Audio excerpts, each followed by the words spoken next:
अगर आप किसी भी रीजन की वजह से अपने लोन की ईएमआई नहीं भर पाए तो आगे क्या होगा? क्या रिकवरी एजेंट सीधा आपके घर आ जाएंगे? क्या आपको कोर्ट से नोटिस आना शुरू हो जाएगा? मतलब इसका पूरा प्रोसेस क्या होगा? आप इसमें क्या कर सकते हो? आपके क्या राइट्स हैं? एंड आरबीआई इस केस में क्या कर सकता है? ये सब जानेंगे इस वीडियो में। सबसे पहले बात करते हैं कि इस पूरे सिनेरियो में आपके क्या राइट्स हैं। इसमें सबसे पहला रूल है फेयर प्रैक्टिस कोड। आरबीआई ने सारे रूल्स अपनी वेबसाइट पे पब्लिश किए हुए हैं। हम कुछ भी अपने मन से नहीं बना रहे हैं। फेयर प्रैक्टिस कोड्स में आरबीआई ने बोला है कि जो डिफॉल्टर्स हैं उनको फेयर ट्रीटमेंट दिया जाए। बेसिकली उनके साथ बुलिंग नहीं होनी चाहिए, हरेसमेंट नहीं होना चाहिए, डराना धमकाना नहीं होना चाहिए। डिफॉल्टर्स को रेस्पेक्टफुली ट्रीट किया जाना चाहिए। जो आपका सेकंड राइट है वो है related to privacy and confidentiality. RBI कहता है कि आपकी जो पर्सनल इंफॉर्मेशन है जैसे कि मोबाइल नंबर प्राइवेट ही रहनी चाहिए। बैंक ऐसा नहीं कर सकता कि आगे से आपके दोस्तों या रिश्तेदारों को कॉल करके आपके बारे में उनके सामने बेइज्जती करें। थर्ड रूल है रिलेटेड टू रिकवरी एजेंट्स। देखिए, अगर आपके पास कोई भी रिकवरी एजेंट आ सकता है तो पहली बात तो उसको एक टाइम फिक्स करके आपके पास आना पड़ेगा। सेकंड, उसके पास आईडी होनी चाहिए और बैंक का दिया हुआ एक ऑथोराइज्ड लेटर होना चाहिए कि उनको आपसे रिकवरी करने के लिए असाइन किया हुआ है। एंड थर्ड, वो एक फिक्स टाइम पे ही आपसे मिल सकते हैं। जनरली 7 बजे के बाद रिकवरी एजेंट आपके घर नहीं आ सकता है। देखिए, वैसे तो और भी कई रूल्स हैं लेकिन यही मेन रूल्स हैं जिनसे सारे कस्टमर्स डरते हैं। अब बात करते हैं रिकवरी प्रोसेस के बारे में। एक्चुअली जो रिकवरी प्रोसेस है वो होता क्या है, यहाँ पर हम थोड़ी सी टेक्निकल बात करेंगे। रिकवरी का जो प्रोसेस है वह समझने के लिए आपको यह जानना जरूरी है कि इंडिया में सिर्फ 2 तरह के लोन्स होते हैं। अब आप कहोगे कि 3 से 4 तरह के लोन तो हमें ही पता है, personal loan, car loan, home loan, education loan, gold loan etcetera. बात सही है, लेकिन इन सारे लोन्स को भी हम 2 बकेट्स में डाल सकते हैं। एक है सिक्योर्ड लोन और दूसरा है अनसिक्योर्ड लोन। इनका जो रिकवरी प्रोसेस है वो अलग अलग है। हम सबसे पहले बात करेंगे अनसिक्योर्ड लोन के बारे में, क्योंकि मैक्सिमम डिफॉल्ट यही होता है। अनसिक्योर्ड लोन के केस में जैसे ही आप अपनी स्केड्यूल ईएमआई मिस करते हो तो बैंक आपको 3 बकेट्स में डाल देता है, डिपेंडिंग ऑन कि आपने अपनी ईएमआई कितनी डिले करी है। सबसे पहली बकेट है 0 to 30 डीपीडी। डीपीडी का मतलब है डेज पास ड्यू, मतलब ईएमआई पे करने में आपने कितने दिन डिले कर दिया है। अगर 30 दिन से कम हुए हैं तो आप इस कैटेगरी में आएंगे। आपके अगेंस्ट कोई सीरियस एक्शन नहीं लिया जाता है। आपकी जो डिटेल्स हैं वो एक थर्ड पार्टी के साथ शेयर की जाती हैं, जो आपको कॉल करके रिमाइंड कराते हैं कि आपको अपनी ईएमआई पे करनी है। अगर आप इस कैटेगरी में हैं तो 2 से 3 दिन में एक बार आपके पास कॉल आएगा। ऑल्सो अगर आप अपनी ईएमआई मिस करते हैं तो आपका जो क्रेडिट स्कोर है वो पहले 3 दिन तो ड्रॉप नहीं होगा, 3 दिन का ग्रेस पीरियड आपको मिल जाएगा, लेकिन उसके बाद आपका क्रेडिट स्कोर ड्रॉप होना शुरू हो जाएगा। अगर आपकी ईएमआई को डिले हुए 30 दिन से ज्यादा हो जाते हैं तो आपको 30 to 60 डीपीडी वाली कैटेगरी में डाल दिया जाएगा एंड आपके अकाउंट को SMA 1 कैटेगरी के अंडर भी डाल दिया जाएगा। SMA का मतलब होता है स्पेशल मेंशन अकाउंट। इसमें आपके अकाउंट से अलग से टैगिंग की जाएगी एंड आपके जो लोन अकाउंट है उनको आरबीआई और बैंक की तरफ से हाईलाइट किया जाएगा। बैंक ऐसे अकाउंट्स को इंटरनली बहुत क्लोज मॉनिटर करते हैं और साथ ही स्पेशल डिपार्टमेंट होते हैं ऐसे अकाउंट्स के लिए। अगर आप 30 to 60 डेज वाली कैटेगरी में हैं तो आपको एजेंसी जो है काफी एग्रेसिव आपसे फॉलो अप करना शुरू कर देंगे। अगर अब आपने 60 डेज तक भी अपनी ईएमआई नहीं पे करी तो फिर आप ऑटोमेटिक 60 to 90 डेज पीडीपी वाली कैटेगरी में मूव कर दिए जाओगे। अब इसमें जो बैंक की टेंशन है वो पीक पर आ जाएगी, बिकॉज बैंक को इतना समझ आ जाएगा कि पेमेंट जिसको करनी होती वो अभी तक तो कर ही देता। अगर 60 दिन में भी पेमेंट नहीं आई है तो पेमेंट आने के चांसेस कम ही हैं। ऑल्सो आपके अकाउंट को SMA 2 वाली कैटेगरी में डाल दिया जाएगा, जो कि रिस्क अकाउंट होता है। बैंक एंड आरबीआई दोनों के लिए अब अगर आप 60 to 90 डेज वाली कैटेगरी में आ ही गए हैं तो आपको कलेक्शन एजेंसी से हर दिन काफी ज्यादा कॉल्स आएंगी एंड वो लोग आपको डरा धमका के ये भी बोल सकते हैं कि अगर आपने पेमेंट नहीं करी तो आपको 5 से 10 साल की जेल हो जाएगी और भी काफी कुछ। या देखिए, अगर आपने लोन लिया है तो ये आपकी ड्यूटी है कि आप उसको पे करें। जैसे कि आपने लोन लेते टाइम प्रॉमिस किया है कि टाइम से आप लोन पे कर देंगे, पर साथ ही अपने अधिकारों को जानना भी इम्पोर्टेंट है और साथ ही बैंक क्या एक्शन लेता है ये जानना भी इम्पोर्टेंट है। अगर ऐसा कुछ हो जाता है, अब 90 डेज हो गए हैं, अभी भी आपने ईएमआई अपनी नहीं दी है, अब क्या होगा?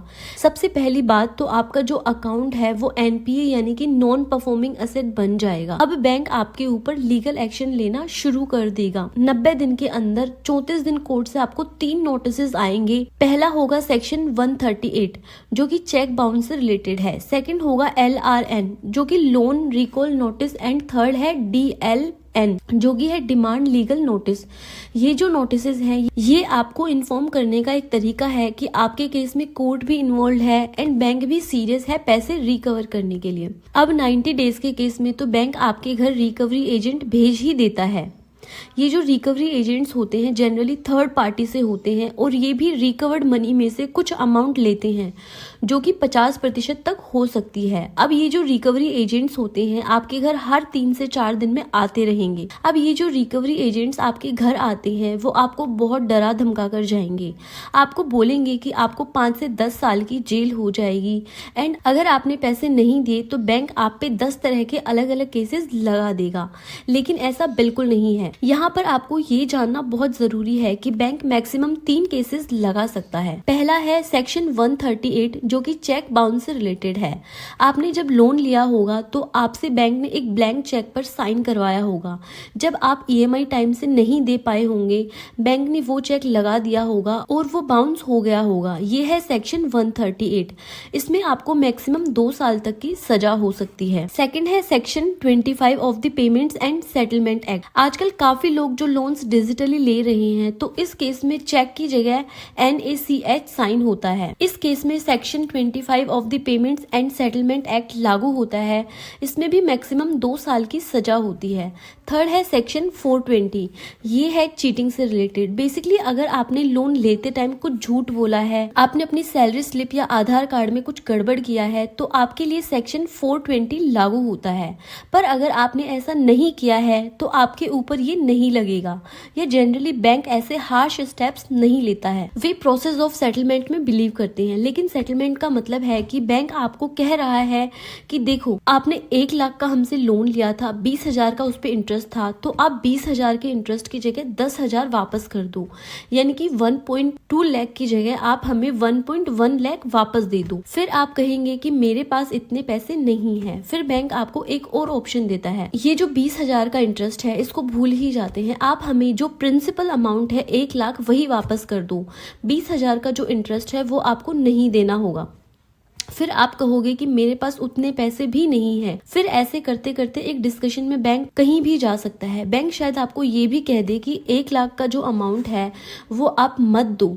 अगर आपके पास इतने पैसे नहीं है आप हमें बस 50,000 वापस कर दो, लेकिन कर दो। ऐसे करते करते डिस्कशंस एंडलेस हो सकती है। अब आप सोचोगे यह तो थोड़ा सा आसान तरीका लग रहा है, लेकिन ऐसा कुछ नहीं है। अगर आपने सेटलमेंट का प्रोसेस अपनाया तो याद रखिए कि आपके सिविल रिपोर्ट पे आएगा। अगले 8 से 10 साल आपको कोई लोन और क्रेडिट कार्ड आपको मिलने से रहा।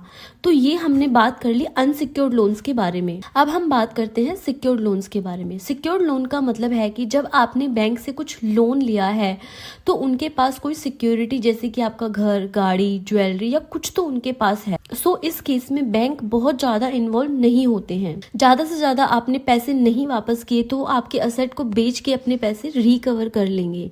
सिक्योर लोन के केस में सरफाइसी एक्ट का राइट बीच में आ जाता है। ये बैंक्स को लोन लेने वालों के अगेंस्ट एक्शन लेने का राइट है। या देखिए 90 डेज से पहले तक जो अनसिक्योर लोन है वैसा ही प्रोसेस रहेगा। 90 डेज के बाद आपको बैंक एक पोजीशन नोटिस भी भेजेगा। In case of home loan bank आपके घर पे पोजीशन का नोटिस लगा सकता है। अब आप बोलोगे ऐसे कैसे जब्त कर लोगे? कोशिश तो हम कर रहे हैं EMI देने की, और ये जो कोर्ट है वो भी पोजीशन लेके ऑक्शन इतनी आसानी से नहीं कर सकता है। देखिए बैंक को कोई शौक नहीं है आपके घर पे ऑक्शन करने का। वो कहते हैं आप हमें लोन अमाउंट वापस कर दो और घर के पेपर्स आप ले जाओ। बट याद रहे सिक्योर लोन के केस में banks are not that desperate. लेकिन एक अमाउंट से बहुत ज्यादा नीचे पे वो एग्री नहीं करेंगे। शायद वो इंटरेस्ट एंड पीनल चार्जेस को वेव ऑफ कर दें, लेकिन अपना जो प्रिंसिपल अमाउंट है वो 100% आपसे रिकवर करेंगे क्योंकि उनके पास आपका असेट है। वर्स्ट केस सिनेरियो में वे असेट को बेचकर रिकवर कर लेंगे। सो ये था पूरा process loan default and recovery का।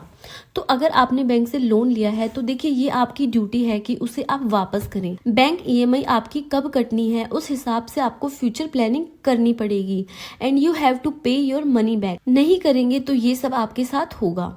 अगर आपके साथ ऐसा होता है, अगर आप डिफॉल्ट कर दिया गया है, कुछ अनवांटेड सिचुएशन आ जाती है, तो आपको अपने राइट से पता होने चाहिए कि आपको कोई हरेस ना कर सके, बुली ना कर सके और बैंक आपके अगेंस्ट किस हद तक एक्शन ले सकते हैं वो आपके लिए जानना बहुत ज़रूरी है।